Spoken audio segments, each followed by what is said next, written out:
Olá, bem-vindo ao canal. Hoje a gente vai fazer uma análise mais detalhada da performance recente e das perspectivas da Taesa, a transmissora Aliança de Energia Elétrica S.A., né? A nossa base aqui são os resultados do segundo trimestre de 2025, o que foi apresentado no Taesa Day para os investidores e também o release oficial de resultados. O nosso objetivo é tirar os pontos principais, sabe? Tanto os desafios quanto as oportunidades e tentar entender o que dá para esperar da companhia daqui para frente. Exato. A gente vai se debruçar aqui nos dados oficiais, né, da própria empresa. A ideia é tentar oferecer uma visão equilibrada, olhando não só os números, mas tipo as estratégias, o contexto todo onde a Taesa está inserida. Ótimo. Então, para começar, acho que é fundamental a gente entender o papel da Taesa, né? Ela não é só mais uma empresa de energia. É uma peça, assim, fundamental na infraestrutura do Brasil. Opera bem no coração do Sistema Interligado Nacional, o SIM, aquela rede imensa que leva eletricidade para o país quase todo. Pensa só, são linhas que entregam energia para distribuidoras que atendem, sei lá, quase 100 milhões de pessoas. E não é só isso, né? A Taesa também conecta direto na rede aqueles grandes consumidores industriais.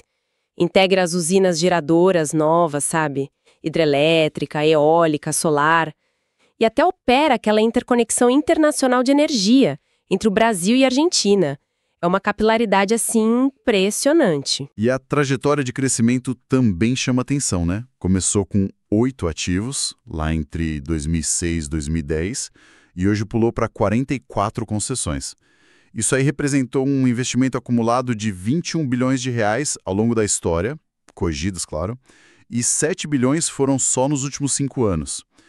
E agora, o segundo trimestre de 2025 foi bem movimentado. A gente viu a entrada em operação total do projeto Pitiguari, né, o início de um novo ciclo da Receita Anual Permitida, a RAP, para 2025-2026. E vale destacar também, né, teve a emissão de 800 milhões em debêntures verdes incentivadas, que são basicamente títulos de dívida com benefício fiscal, né, usados para financiar projetos com ganhos para o meio ambiente e também anunciaram mais uma rodada de distribuição de proventos para os acionistas. Essa menção aí das debêntures verdes me leva a um ponto que a empresa bateu bastante na tecla no Taesa Day.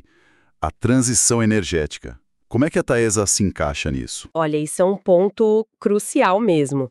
O fascinante aqui é justamente conectar o negócio da Taesa com essa agenda global, sabe?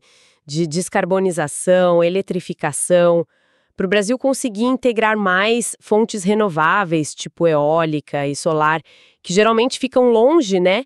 Longe dos centros de consumo, e para aguentar também o aumento no uso de eletricidade. Pensa em carro elétrico, por exemplo, a rede de transmissão precisa ser assim muito mais robusta, mais extensa, mais inteligente.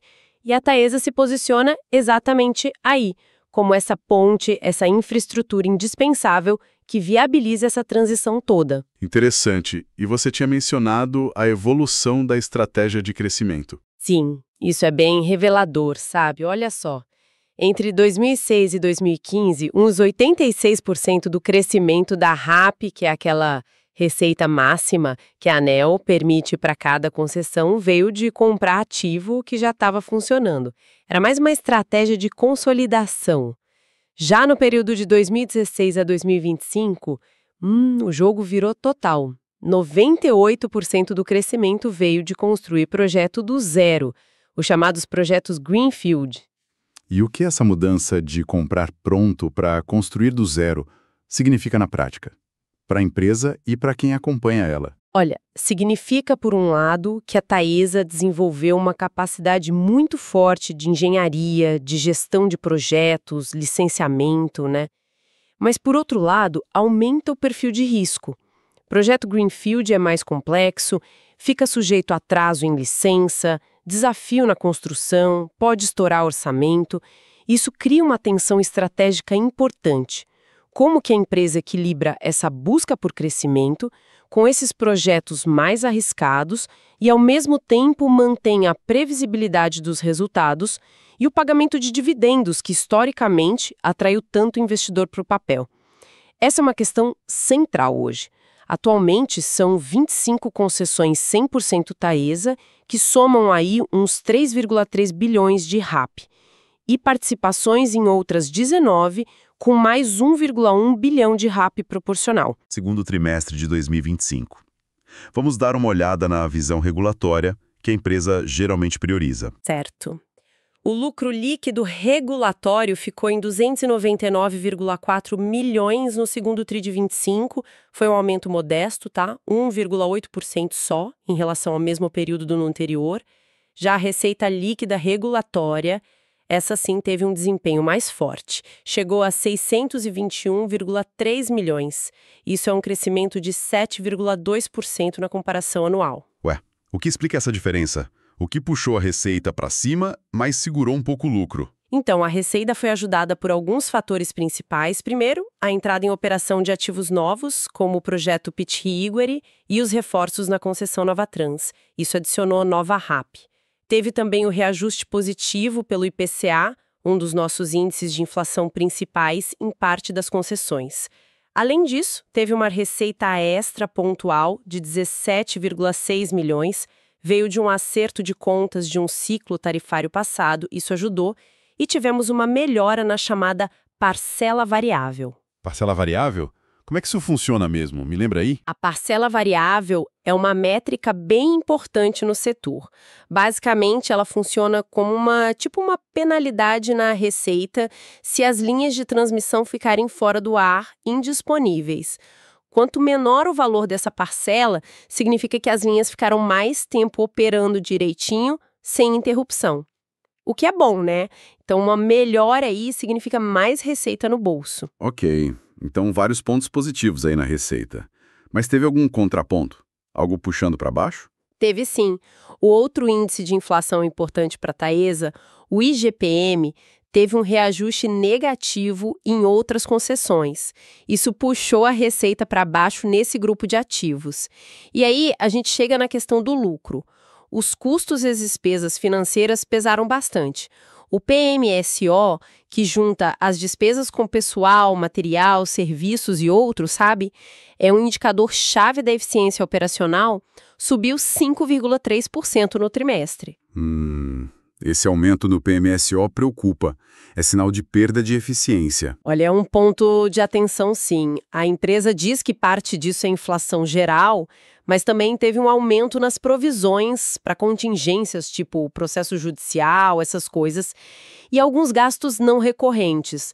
Mas mesmo excluindo esses itens pontuais, a alta ainda foi de 8,1% e foi puxada principalmente por essas provisões. Isso mostra que tem uma pressão real nos custos operacionais, sim. Entendi. E as despesas financeiras? Também subiram, e subiram bem, 11,9%. Isso se deve principalmente ao aumento do endividamento líquido da companhia, reflete as captações recentes via debêntures, né? A 16ª, a 17ª e a mais recente 18ª emissão, e também ao custo dessa dívida, que é indexada principalmente ao CDI e ao IPCA, que tiveram em níveis altos. Entendi. Então, receita crescendo, ok, mas custos e dívida também subindo. Como é que ficou o balanço disso no final das contas? O resultado disso é um EBITDA regulatório, que mede a geração de caixa operacional antes de juros, impostos, depreciação, amortização, ajustado pelas regras do setor. De 521,7 milhões, foi uma alta de 7,5% em relação ao segundo TRI de 24, o que é positivo, sim, e a margem EBITDA continua altíssima, em 84,0%. No entanto, essa margem representa uma leve compressão se a gente comparar com períodos anteriores. Reflete justamente essa pressão de custos e despesas financeiras. Mostra que a rentabilidade, embora ainda seja muito forte, está sendo um pouco mais pressionada. Essa fotografia financeira nos leva direto para o motor que vai definir o futuro da Taesa, né? E a capacidade dela de continuar crescendo e pagando dividendos. Os projetos em construção, o que a gente tem nesse pipeline aí? 11.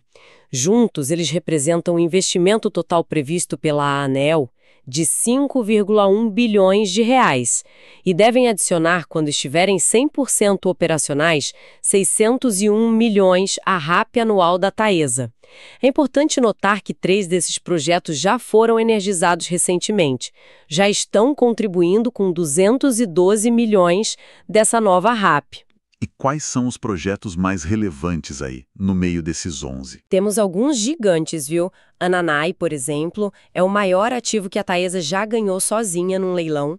É crucial para reforçar o fornecimento de energia lá na região metropolitana de Curitiba. Outro destaque é Tangará, lá no Maranhão e Pará. Esse inclui a instalação de um compensador síncrono, que é um equipamento super complexo, caro, essencial para manter a tensão da rede estável. Funciona quase como um amortecedor elétrico para o sistema, sabe? E tem Saíra, que é uma revitalização bem desafiadora tecnologicamente da interconexão com a Argentina. Usa a tecnologia HVDC, corrente contínua de alta tensão, ideal para transmitir muita energia por longas distâncias com pouca perda. E o ritmo dos investimentos, tá forte? Assim, no primeiro semestre de 2025, a Taesa investiu 747,7 milhões. O foco principal foi justamente em Tangará, na segunda fase de Saíra e em reforços na concessão São Pedro. E além desses 11, a empresa adicionou recentemente mais um projeto ao portfólio, o Juruá, que eles arremataram no leilão 02-2024. Você mencionou antes os riscos desses projetos Greenfield. A empresa deu alguma pista de como pretende diminuir esses riscos? Olha, no Taesa Day, eles apresentaram umas metas bem ambiciosas. Falaram em buscar entregar as obras com antecipação, tipo 10 a 24 meses antes do prazo regulatório da ANEEL.